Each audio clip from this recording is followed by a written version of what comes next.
Everything in Stranger Things is actually based of crazy real-life events. Proof 1. The Montauk Project. This is what Hawkins' lab is based on. It was a government project where they experimented using psychological warfare techniques, like in Stranger Things. Proof 2. MKUltra. Sidney Gottlieb is who Martin Brenner is based on. MKUltra was an illegal human experimentation program in the 50s. Their goal was to create mind-controlled drugs with torture methods. MKUltra was a brutal attempt to harness psychokinetic powers. Proof 3. Nina Kulagina. Experimented on for her advanced psychokinesis abilities in Russia. Objects moved around her, and she was angry, which inspired 11. Proof 4. Unexplained red lights in the ocean. Taken by a pilot over the Pacific Ocean, these red lights were a mystery. They look like the underwater upside-down gateway. Last proof. The unidentified Amarillo object. Demogorgon-type creature spotted on CCTV in Texas. Okay, so here's my attempt to connect how Stranger Things kind of just goes to show that we can't fall for the government's fear-mongering, okay? Bear with me, okay? So boom. In the last episode of last season, when Vecna was trying to get Max, and he was basically trying to kill her, Max kind of realized that everything that was happening around her was basically feeding off the fact that she was scared of it, right? And that Vecna was able to hoist her power and hoist her fear and use it against her in order to make her scared of him, right? But there's a certain scene where Max is getting rushed by a whole bunch of BS. Like, she's literally on the verge of dying. And she closes her eyes, she calms her nervous system, she settles down, and then she transports into a different part of her mind away from all the BS, right? Basically, the government does the same thing. When they push a whole bunch of narratives out, when they are constantly showing us, oh, this is happening, this has happened, you know, like when the news is constantly pushing out bullshit for us to engage in, they're basically hoisting our powers, they're hoisting the power of fear and using it against us to make themselves more powerful and to make themselves basically destroy us, right? And in that same scene, once Max finally, like, when she was locked in on herself and kind of figured out that, like, damn, everything that's happening around me is basically, like, on me, like, I'm controlling everything that's happening around me. When she let that little shadow of fear, that little shadow of doubt in, here came Vecna. So in moments like this, we can't necessarily feed into the bullshit because our fear is what drives them to be as powerful as they are. At the end of the day, these are just people who just so happen to be in certain political spaces to do certain things. But it's like they can't operate in their full potential without us being fearful of what they're doing, right? Now, I'm not saying be uneducated and kind of just say, fuck everything that's going on, because we have to keep ourselves educated and we have to constantly be aware of all the changes that are being made in our legislation, in our states, you know, things of that nature. But what I am saying is that we can't necessarily give them as much power as we've been giving them. Once we decide that we can start taking our power back, then they start losing power. Once Max came to the realization that she couldn't feed into the fear, that if she didn't feed into the fear that Vecna wasn't going to be as powerful as he was, then that's when she started controlling the traffic. So at the end of the day, don't let everything that you see on social media get you all riled up. Don't let it get your feathers ruffled. Don't do that simply because that's what they want you to do. When everybody is asking, oh, why have black people stopped caring? Why have black people stopped caring? No, we haven't stopped caring. We just started reclaiming our power. And that's my theory. As I've been watching Stranger Things, I had to stop and ask Spirit, why does 11 as well as Will's nose bleed anytime they tap into their powers? So then I heard Spirit loud and clear, and Spirit said power costs energy. I'll say it again so it'll penetrate your soul. Power costs energy. Bleeding for the nose is not just for shock value, it's actually symbolism. Blood is the life force. So then I heard Spirit say, any power that you use without balance will build your body after a while. The nose is sitting between the physical brain as well as the energetic brain. It's the bridge between your logic and your highest perception. So the symbolism behind it is putting pressure on your third eye. It's basically what happens when it's too much current and not enough balancing, not enough grounding. Every nosebleed is like a spiritual transaction. The will and 11 is paying for power with their blood and their breath, the life force. When the show first started and I heard the name Vecna, I already knew it was going to be a lot of symbolism. Vecna represents corrupted spiritual sight. That's power gained through force instead of mastery. The eye of Vecna is distorted perception. This is when you begin to see everything through fear, through dominion and control. As a lot of y'all may know, not all sight is wisdom. Some of it is actually possession. We could take Will, for instance. He did not wake up to his gifts through peace or meditation. Because if I recall, he had to go through some trauma. You know, that upside down. The upside down is what actually forced his abilities. Will is a true representation of what we see in everyday life because if you think about it, most people do not awaken through comfort. Most people awaken through survival. And this is why I tell my clients, if you truly ready to shift, get fed up. When you truly get fed up is when you really gonna make that change. Not a second sooner. Pain is the most aggressive spiritual teacher. The upside down, that is not just some scary ass world. That represents the shadow self. Think of it as like the subconscious or the suppressed realm. This is what I gathered from Stranger Things. If you do not go to that upside down, you will never tap into your true power. Let me tell you something else. You ain't gonna activate no gifts without facing fears. You absolutely cannot heal without walking through that darkness from which you come from. You're not gonna meet your power in that light. You know where you gonna meet it? In them shadows. You know another thing that I paid attention to in the show? What the kids could see at first, the adults couldn't. And the reason for that is these babies are closer to the veil. They're closer to the spiritual world. Way more tapped in than adults. The children haven't been fully programmed out of their perception just yet. Programming is what actually blinds the adults. Imagination is what keeps kids spiritual. I'm gonna give y'all a minute to pause on that. One more time so it could penetrate your soul. Programming is what blinds the adults. Imagination is what keeps kids spiritual. Stranger Things is telling us every human has dormant abilities. Intuition, energy sensitivity, manifestation, psychic awareness, mediumship, clairsentient, clairaudience, clair empaths, dreamers. I could go on and on. The real truth is activation requires pressure. It requires disruption. It requires you going into the parts where most people going to avoid. Children sometimes they have nightmares. They fear monsters. But you know what adults fear? Themselves. Their own awakening. Accountability. Going to the upside down. Evan and Will don't bleed because they weak. They bleed because nobody ever taught them how to hold their power safely. A lot of y'all bleeding energetically for the same exact reasons. Y'all know what I'm going to say. Know thyself and remember who you are. As soon as you start remembering, you're going to be just like Will on episode 4. I enjoyed the show, but I definitely enjoy the messages more. I get in them comments and let me know your thoughts. Peace, love, and light, and gratitude for watching. Did you know the show Stranger Things was originally called Montauk? And it wasn't fiction. It was inspired by one of the biggest government conspiracies in American history. At the very tip of Long Island lies Camp Hero, an abandoned military base people swear was used for secret experiments. Experiments on children with psychic abilities. According to whistleblowers, these children were forced into telepathy, remote viewing, time manipulation, and something much darker. Sound familiar? Yeah, 11, Hawkins' lab, opening portals, the Demogorgon. All of it was inspired by stories from Montauk. One whistleblower by the name of Preston Nichols claimed a boy with psychic powers, just like 11, accidentally created a creature with his mind. And that creature allegedly broke loose inside of the base. He said the government panicked and shut the whole program down, and they sealed the underground bases forever. Now the Duffer Brothers read these claims, especially the parts about portals and kids with supernatural abilities, and they built their entire show, Stranger Things, around them. So if Stranger Things feels a little too real sometimes, maybe that's because the story that it's based on might not be fiction. Follow me for more hidden history and stories they don't want us talking about.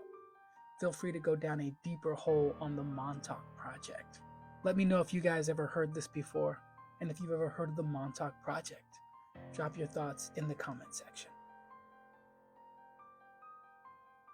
The upside down is real. What's insane to me is that people will watch Stranger Things, especially Christians. Like, I'm confused with y'all. People will watch Stranger Things and not realize that the upside down is literally the spiritual realm. Like, it's quite literally the demonic spiritual realm. Like, have you looked at Vecna? Especially the season with Max. Like, genuinely, how can you look at this and not immediately think possession? How can you look at this and not immediately think possession? And what's crazy is, like, everyone's romanticizing literally being possessed. People are doing Halloween decorations of a woman or a girl just floating in the air with her eyes glazed over, being controlled by a spiritual being. It's actually insane, but people who don't have eyes to see will not see it. The upside down represents the demonic spiritual realm, and Stranger Things is a true story because it touches on spiritual warfare. And not for nothing, y'all know we've been diving into the effect that music has on our psyche, the different frequencies, 432 hertz, 440 hertz. Are we not going to talk about the fact that music is the only thing that can get Max out of the trance?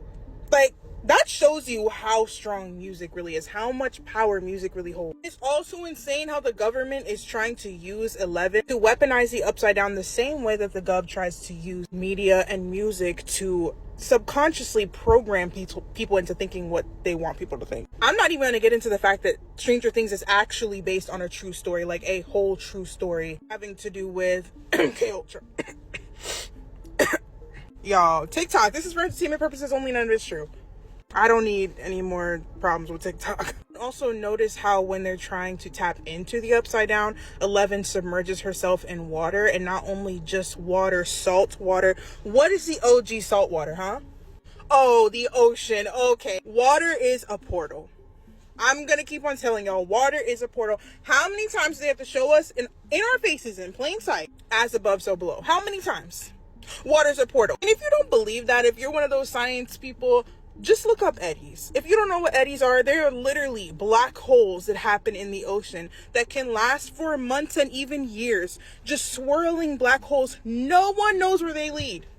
No one. Told y'all once and I told y'all again, I promise you more of the ocean has been discovered than they're letting on. If they could sit here and say that there's a presence in the ocean, which we know what that is, and y'all don't think that they know more than they're letting on? Like, let's be for real, y'all. These shows they're not made out to be what they are for nothing. Again, they are trying to fictionalize what's really happening behind the scene. Trying to get you see that spiritual warfare in general is just something that is dramatized for the media or for shows and TV. Anyway, y'all, as always, make sure you guys like and follow. Comment down below what you think.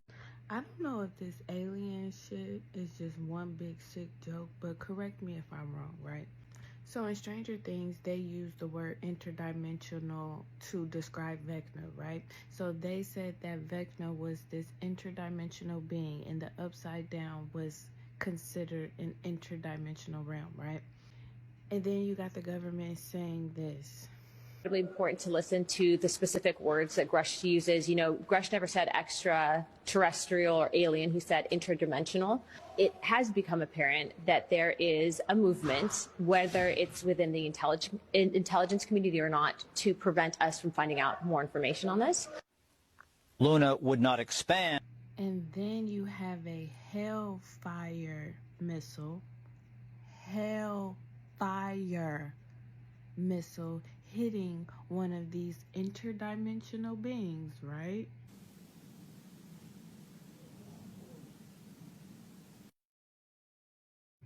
A demigorgon. You got a Hellfire missile hitting a demigorgon or a interdimensional being. Like, is y'all trying to be funny at this point? Because, like, is y'all cool? Like, is it funny? Like, it's not funny to me. Like, it's not funny to me. The Duffer Brothers have talked a lot about the very exciting and also most likely very fake Montauk project. It's one of the primary inspirations behind Stranger Things, as well as the Denis Villeneuve film Prisoners. What I want to talk about is another program they seem to take a lot of inspiration from that is the very real, very declassified, very strange Project Stargate. In the 1960s, in the height of the Cold War, the Soviets started saying that they had a real-life psychic on their hands by the name of Nina Kalajna. Started putting out these black and white propaganda films where she was moving objects around and completing tasks that were not possible. Soviets allegedly poured tons of time and money and research into collecting psychics for their army, so of course the United States had to respond, and we did with Project Scan8. In the early 70s with Scan8, the CIA really turned their attention to two men at the Stanford Research Institute, Hal Puthoff and Russell Targ. It would begin 25 years of well-documented research by the US government and the CIA into psychic warfare. One thing they really focused on was remote viewing, so basically the idea that you could be somewhere and see something else, whether it be in the past or the future, whether it be underground, underwater,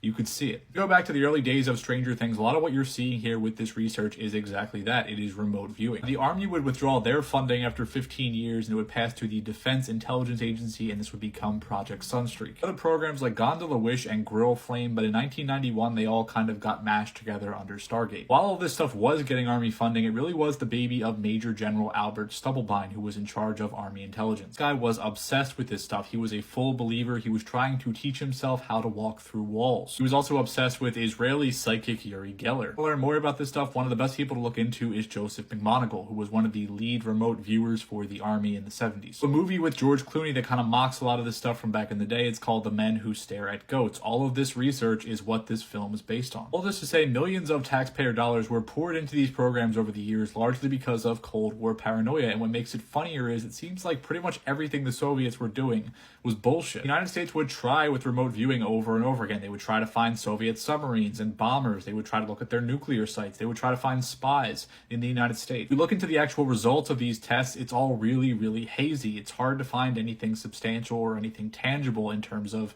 results. That's why allegedly in 1995, the CIA kind of did an internal review and said, yeah, this has all pretty much been useless, so we're going to stop. But I think they actually stopped looking into psychic warfare. Probably not, but a lot of this research largely was embarrassing and a waste of time and money, in my opinion. I'm not watching Stranger Things Season 5. I've had a few people ask me for a review. I will not be reviewing it. Also, let me know in the comments if I'm missing anything. I heard they turned Noah here into a little superhero, which is funny given, all of this, but I guess who cares, right?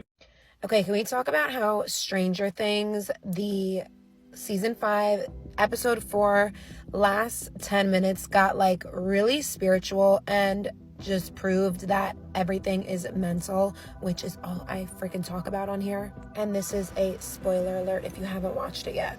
But let me first just say that I love Stranger Things, and I love when shows show the truth and kind of expose what reality really is. Like everything with the psychic powers in the show, the telepathic abilities, that is real and we all possess it. But yeah, the last 10 minutes where Will harnesses his fucking powers, all because he realized who the fuck he was and that all the answers were within him, like Robin told him. Hello, that is literally manifestation. That is literally realizing your power, discovering that the divine is within you and that everything is mental, because he kind of realized that the powers were always within him. But thank God for Robin's pep talk, he was able to realize that and stop searching outside of himself for answers and go within and harness that power yourself and stop being so scared, because all the seasons leading up to this, he was kind of a little bitch, which I don't blame him. He's been through trauma, but that, oh God, I get chills. It was so fucking good. That last 10 minutes where he drops on the ground from Vecna and then closes his eyes and goes back in his memories. Again, everything is mental. He's hyping himself up, remembering his childhood, how he's so loved, and Robin's voice is playing in the background, helping him realize that who he really is within, and to just be authentically him and accept himself and find all the answers within and stop looking outside of him. And then he fucking blows 3 Demogorgons up with his mind. I don't know. I just felt like that last 10 minutes, I've rewatched it 10 times because it gives me inspiration. It electrifies me, honestly. They did such a good job. But I think it really portrays the truth that The power is within us, and it's only up to us to realize that. And that's all you need to do, is realize that it's always been within you. Let me know if you guys agree and if you guys love Stranger Things as much as me, because I'm obsessed. If y'all think the medical experimentation in Stranger Things was bad, I bet you didn't know that in real life, the United States government experimented by feeding radioactive oatmeal to children with cognitive disabilities. In fact, here are 3 very real Cold War era experiments that our government performed on kids. First, let's talk about this radioactive breakfast. In the 1940s and 50s, scientists fed oatmeal with small amounts of radioactive iron and calcium to students at the Fernald School in Massachusetts. The children, who had various intellectual and cognitive disabilities, were given the oatmeal by MIT scientists who wanted to study mineral absorption. They got funding from the Atomic Energy Commission and the company Quaker Oats. To trick the kids into participating, they were told that they were joining a science club and that they would get special perks like trips to baseball games. But it was later found out that Quaker Oats was involved to gain an advantage over their competitor, Cream of Wheat. Next, let's talk about the kids who were tested on as a defense for nuclear fallout. In 1961, 70 children at the Rentham State School, which was another facility for kids with cognitive disabilities, were given large doses of radioactive iodine. This experiment was funded by the US Public Health Service to test a proposed way to protect people from nuclear fallout. And specifically because of their disabilities and their institutionalization, these children were considered desirable subjects. And last but not least, let's talk about the Willowbrook hepatitis study. In the 1950s and 60s, children newly admitted to the Willowbrook State School in New York were deliberately infected with the hepatitis virus.